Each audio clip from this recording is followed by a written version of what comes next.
நன்றி கருணை கொண்டவன் மனித வடிவில் தெய்வம். இதில் மிருகம் என்பது கள்ள மனம், உயர் தெய்வம் என்பது பிள்ளை மனம்.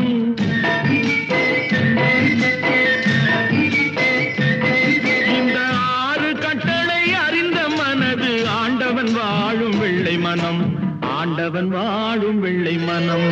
6 மனமே 6, அந்த ஆண்டவன் கட்டளை 6. தேர்ந்து மனிதன் வாழும் வகைக்கு தெய்வத்தின் கட்டளை 6, தெய்வத்தின் கட்டளை 6. 6 மனமே 6, அந்த ஆண்டவன் கட்டளை